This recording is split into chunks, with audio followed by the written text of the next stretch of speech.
Okay, so this is what the article or the provisions looks like. In Article 30 of the Telecommunications Management Act, it says the competent authority, which is NCC, right? The competent authority may order enterprises with significance in the specific telecommunication service market to ensure that the agreement made with respect to interconnection network component or use of telecommunication infrastructure are fair and reasonable without any discrimination. And the non-discrimination, as described in the previous paragraph, refers to the fact that the quality, price, condition, and information stipulated under the agreement offered to telecommunication enterprise by the enterprise with market figures are not inferior to those provided to the subsidiaries of the telecom itself. Okay. So basically, it means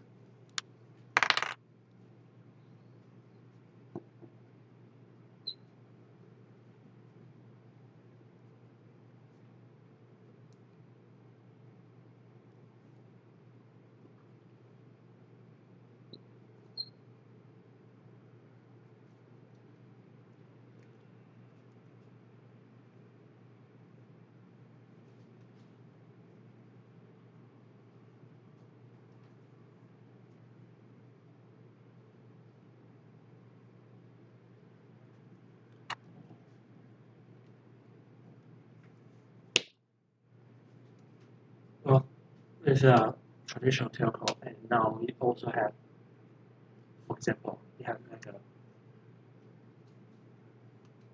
baby company subsidiary, which may or may not provide content. Okay, under Article 30, Section 1 and 2, telco should not discriminate the traffic from other telcos and prefer its own, prefer give other advantages to the traffic from its own subsidiary. That's what some commenters construe about this article. But, however, the wording of the provision here also looks like traditional interconnection. Okay. So even in Mandarin, we don't know for sure whether it's described internet interconnection or traditional interconnection.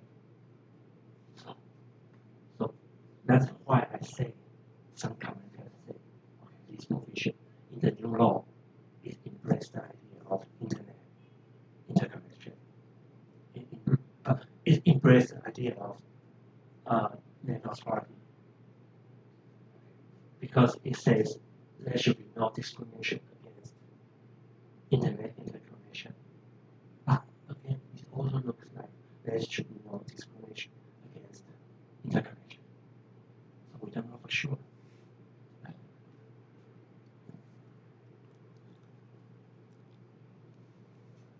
But anyhow, I mean, when the new law really enters into power, maybe after several practice, we will know what Article 30 really means.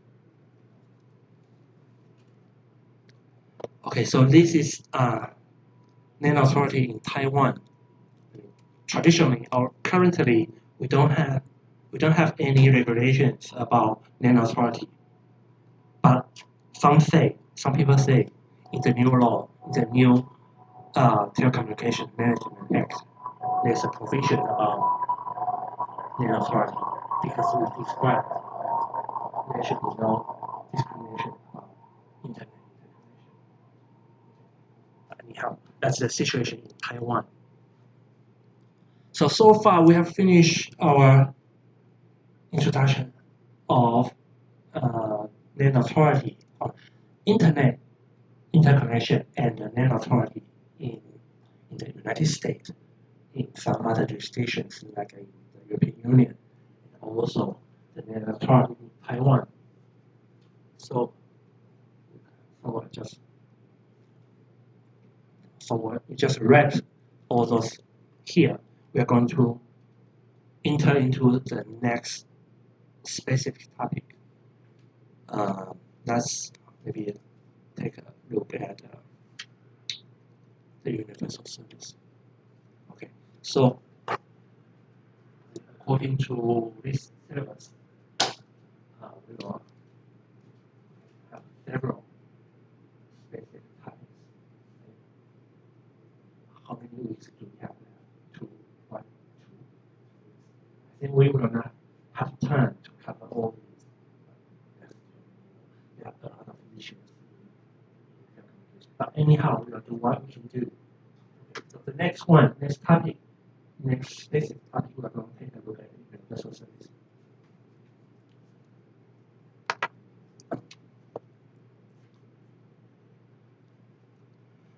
So we are going to take a look at these issues. Okay, so first we are going to take a look at the meaning and definition of universal service.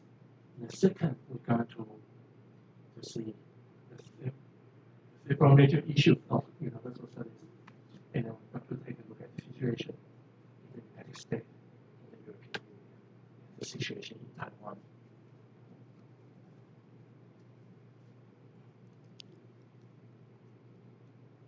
Okay. So firstly, we are going to take a look at the meaning of the definition of universal service. Well, I just raised a few definitions in some legislative document here. Okay, the first one is definition in the Universal Service Directive in the European Union. Okay, it says universal service is the provision of a defined minimum set of service to all end users at a affordable price. I think it's a quite brief but clear definition. And then in the newly passed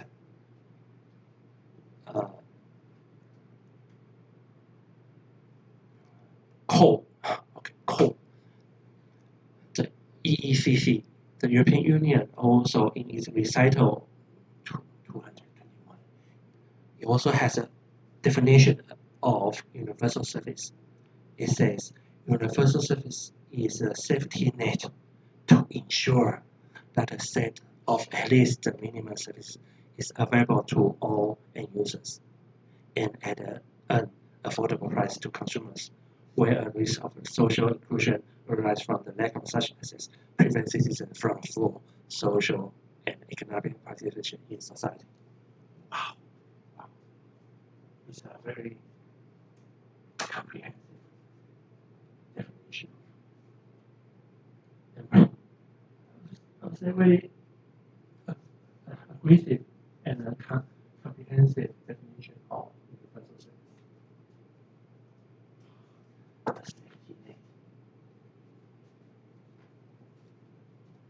And also, in Taiwan, in our Telecommunications Act, in its Article 20, Section 2, it says the universal service means the necessary telecommunication service of certain quality that may be fairly enjoyed by all nationals at a reasonable price.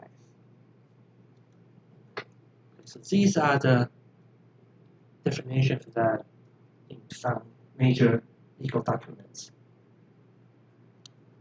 And you may feel there's something missing, right? What about the definition of universal service in the United States? Why did I leave the definition of universal service in the United States?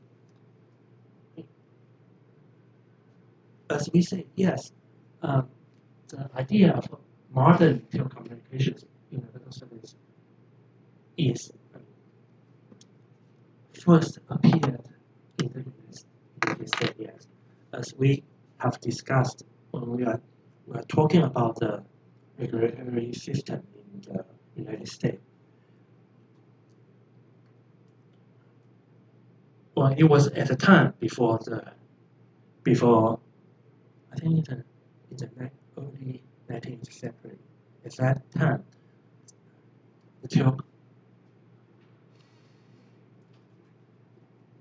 the idea of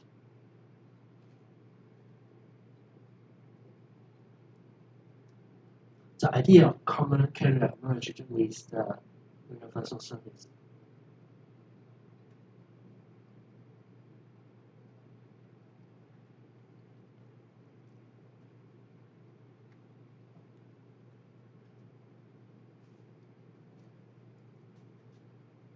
Because at that time there were only very limited providers. There were only very limited common carriers.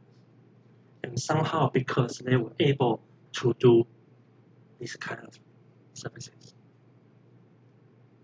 the regulator at that time somehow tolerated their national monopoly status, right? Because those carriers, they were able to do universal service because they do the cross subsidy.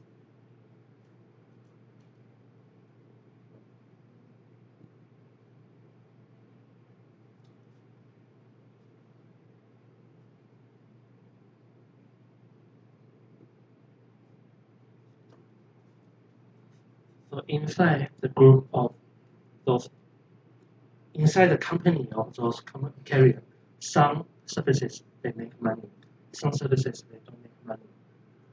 Like those to provide to some people who live in the remote area. It's difficult economic to provide service to them, so they don't make money there. However, they can use cross subsidy and use the money they made in other aspects to cover the loss here. So at that time, common carriers were able to use cross subsidy to cover the cost of universal service.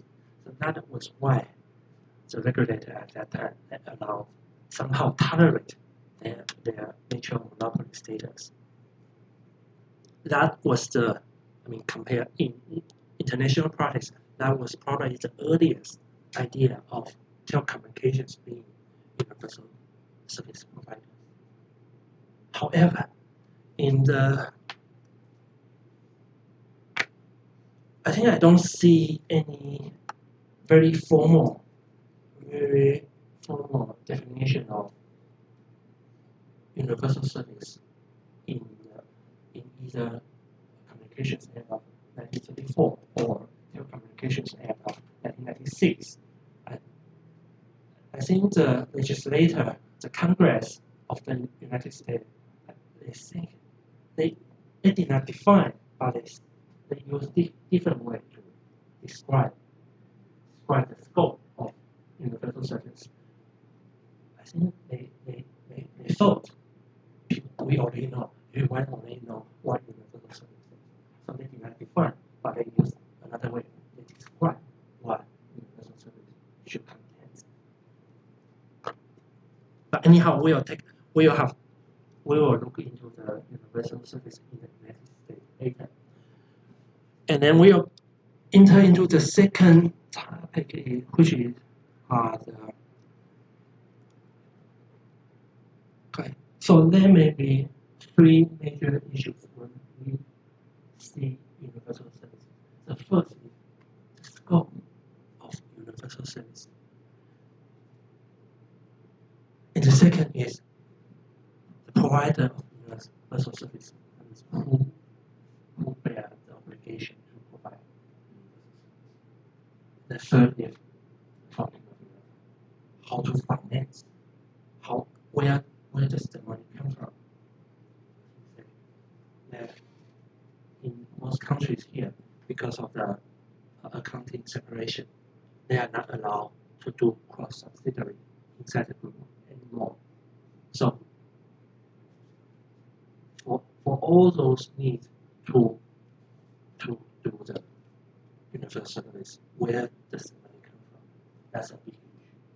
Okay, so let's take a look